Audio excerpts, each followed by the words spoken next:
Well, let me tell you about the Italian fan club. Yeah, let's hear about this. We have an official Italian fan club. Yes, we do. This guy, he asked Ulrich after one of our shows, do you mind if I start like an official fan club? And he's like, okay. And then they invited us over to their home and cooked like this amazing meal with all the seafood and just like this big spread of food, and invited us into their home and welcomed us and embraced us, and it's like amazing. Yeah, we ate like for 3.5 hours. You ate as long as you played, right? Yeah, I mean, we had a gig the same night, and it was really tough. The gig or all eating all the food? The gig. I mean, we eat that much, you know. Yeah, wow. Yeah. But these people are amazing. They love us. We really. Yeah, I mean, we've been fortunate, you know. The whole European touring thing is pretty much a grassroots effort. Most of those gigs, we do have an agency now over there, but most of those gigs just came together through fans that took initiative and said, okay, you guys need to come in our little village, or, you know. You know, that says a lot about your music, though, don't you think? Yeah, it has to do with the music, of course, you know. It's about relationships, about one-on-one relationships, not about being for the masses or just, you know, trying to appeal to everybody. I think generally the music business today, those times are kind of over, because the record sales and all that, you know, it's all kind of falling apart. So what's left is your relationships with the fans. And especially in Europe, it seems like people are craving that feeling a little more, or care a little more about music like that. At least for us, it's easier right now to connect over there. I think people are really searching for a personal connection. You know, because for so many years in the music industry, you had artists who were playing to thousands and thousands of people every night, and there wasn't a personal connection unless the artist came down and talked to one person in the front row that paid $3,000 to be there. Right, yeah. And so now you're able to make, with, you know, the ability of the internet to train yourself and to reach out and to get the equipment that you need, you can really create top-notch music that still relates if you choose. And I think the change has been in the fans to want a personal connection. I think what you have is a personal connection along with music that has substance. You know? Yeah, I mean, even if you look at established artists, if you look at Prince, you know, he's doing house concerts all over, like little concerts all over the world, where people fly in and pay thousands of dollars just to see him play in a small space. And, you know, with all the social media, Twitter, and so it's that relationship of artist to fan has really changed in the last 15 years, I would say. So what do you think it is about people in Europe that really relate to your music versus maybe the U.S.? I just think that here in the U.S. things are a little more fast-paced, where there's less time to live in a way. Interesting. Less time for family, you know, for sitting down with the family to eat. I mean, it's hard to imagine if you're from the U.S., you know, but so many households don't have a microwave over there, and people would never use it. It's just not, you know, want to take time to prepare a meal and sit together. And in the same way, a musical concert, it's not like a fast food kind of, like a quick fix kind of thing. It's a real cultural event. You celebrate it, you know, you prepare for it. Most people, even if they come to a concert for the first time, they will do their research. They go on YouTube, check you out. If they don't like you, they will tell you, or they won't come to the show. You'll say, oh, I looked you up on YouTube. I hated your video. But I thought, I'll just come because my friend is going. And you're like, thanks. Thank you. And so it's just really, they really care about it. It has meaning. Well, let me ask you a deeper question. Do you think, and you can answer this at your own risk, but do you think they take you more seriously over there? Yes. I just say, I wouldn't say, you know, I think people love music just as much here, but there's just not. I didn't ask whether they loved it or not. No, I mean, I think people take me as serious over here, but just in general, it doesn't go as deep. I think I'm not the only one that feels like that.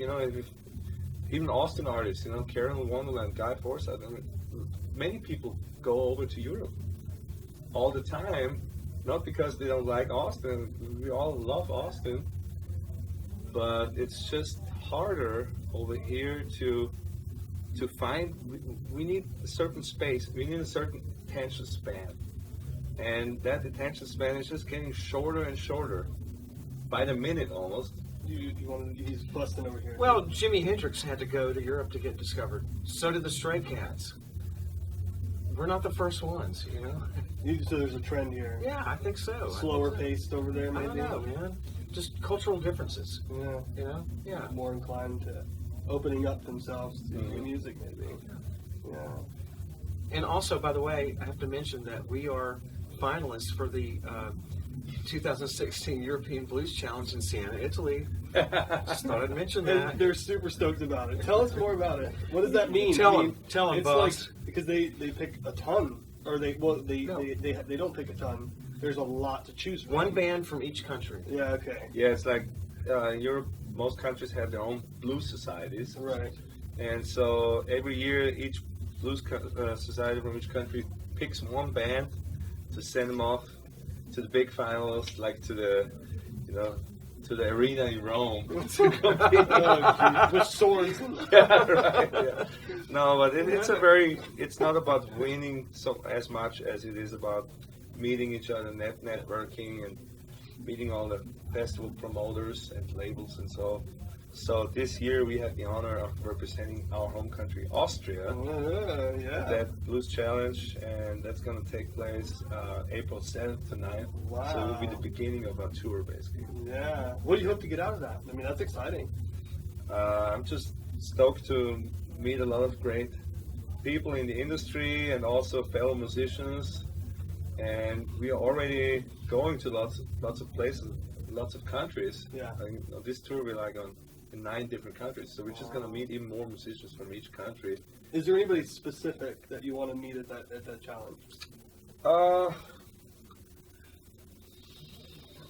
My goal is to be the fan favorites. The fan favorite. Yeah, no, I'm serious. I mean, there's going to be a bunch of great bands there, and it doesn't even matter who wins. Just the fact that we're there and we were chosen and we're going, to me, is just huge. Yeah. And I'm so excited, and I just want to make those fans remember us. You mean that's fans my goal. or the Italian girls? I think that's what he really means. No comment, right? Yeah. It speaks for itself. Anyway, I mean, on top of that, you guys have a lot of accomplishments up to this point. How many tours, as a unit, have you guys been on? We did about 8 or 9 tours in the U.S., which were shorter tour runs, and then the European thing, it's probably the 5th or the 6th. Last year was 3 with Joel. 3 with Joel. Yeah, since I joined, we did 3 European tours and 1 North American tour. Yeah. So 4. I started touring.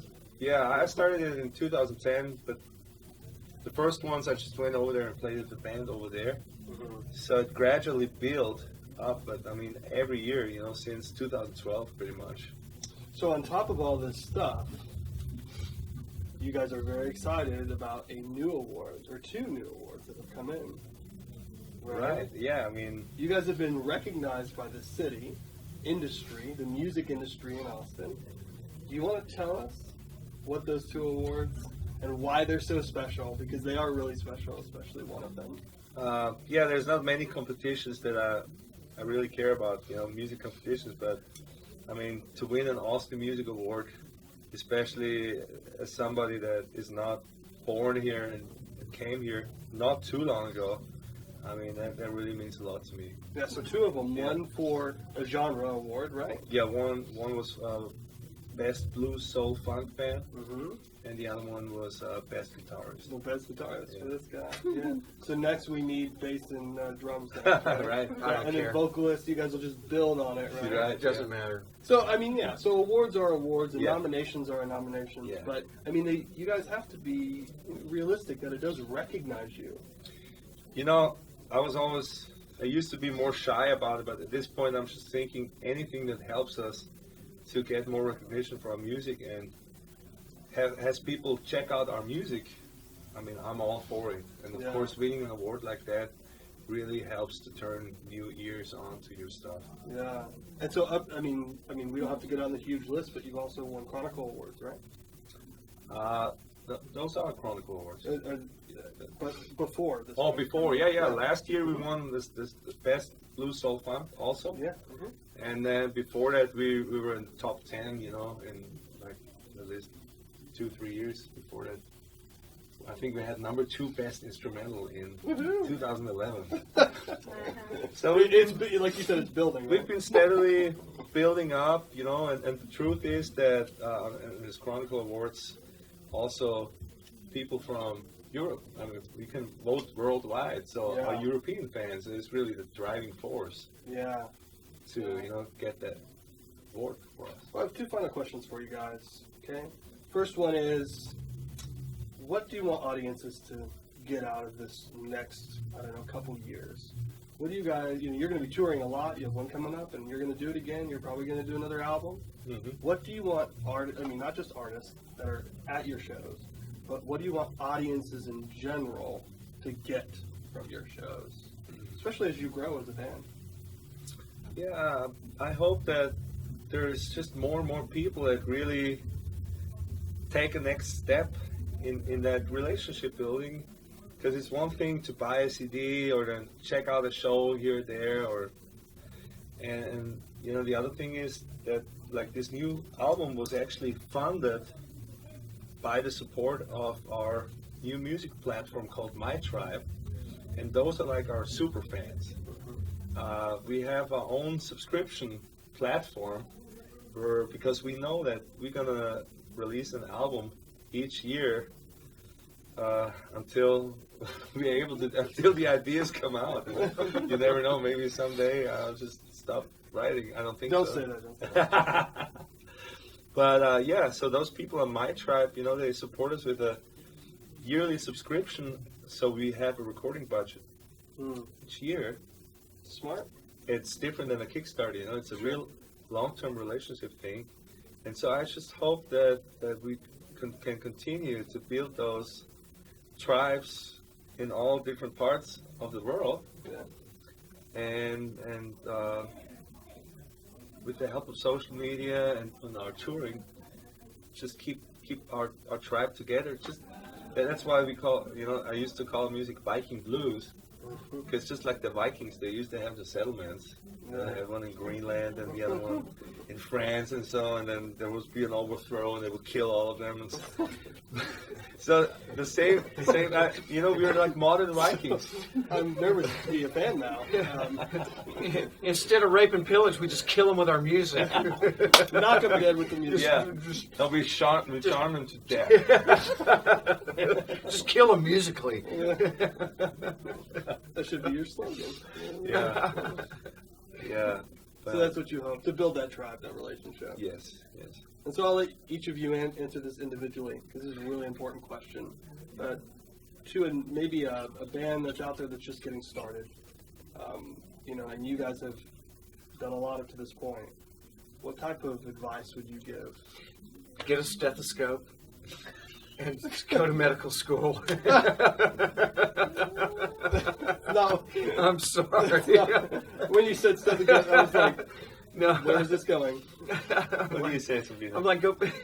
No, seriously, I mean, no, if they really love music, even if it's not full time, what would be some first steps that they could take? Take piano lessons. Okay, that's good. Why? Why is that important? Because actually learn how to play music. Not like all these other people who are on TV now and doing karaoke and doing contests. Yeah. That's not what it's about. It's kind of makes learn the language. Learn how to play an instrument. Go take piano lessons. I like it. That's good. That's the best advice I can say. Or stethoscope and then go there. Yeah. He did it. He took piano. Yeah. You learned your theory. Yeah, I didn't know, what I was getting into. But yeah, I'm glad I had the chance to start on piano. Okay. Definitely That's changed. some good advice. All right. So, and what would you give somebody, maybe even a female starting out, from your perspective? I don't know. Just be passionate about what you're doing. That's what I would say. Nice. Really love it. And it's like everybody's different about learning stuff. Of course, it's good to learn it. Like there's many things you just have to know. But how you get there, everybody's different. Some go to school just like do it themselves, like by getting lots of books and practicing at home and take private lessons or whatever. I don't know. Just be passionate about it. Yeah, and be open to learning your own way. Exactly. Yeah, that's I smart. think so. Yeah, I like it. Yeah, I think, come up with your own game plan. Be brave and be bold and don't conform to what's already exists, because that stuff is not working anymore. I'm thinking now more from a music business standpoint, where just break the rules and make up your own rules. And either you have a tribe or you have, I don't know what, you go on a boat and just go down the river and play towns on the river. Do something that stands out. I think, and then Frank Zappa always comes into my mind with those questions, and that's two advices to young musicians: don't stop, keep on going. I mean, this is not a sprint, this is a marathon, or even longer. So that's underestimated a lot. I think that you want to achieve this, you want to be on this magazine cover, you have those certain ideas what you want to achieve, but really to be successful, to succeed, literally means to keep on going, from the Latin word, it actually means to overcome your obstacles, and just you're the last man standing that's succeeding, basically, like Willie Nelson. Yeah, exactly. So I mean, he's still standing. Yeah, he's my role model. He didn't. He had so many. Looking at it from later on, you just see the glorious moments and all the achievements, but you don't see all the thousands of miles and all the thousands of gigs that those people had to get behind them, and was maybe not so glorious. Yeah. You want to say something? No, I'm just Listen. I mean, you've had your mileage behind you. So basically, at the end of the day, you guys are saying, be in it for the long haul. Be in for the long haul and enjoy the ride. Enjoy the ride. Well, as you guys blossom even further, reach new tribe members, and take part in this long journey that is a marathon that we hope to be a part of. We wish you all the best, safe travels, much success, and hopefully another album in the next year. Thank you very much. Thank you guys. Thanks, Thomas. You're welcome. Thank you.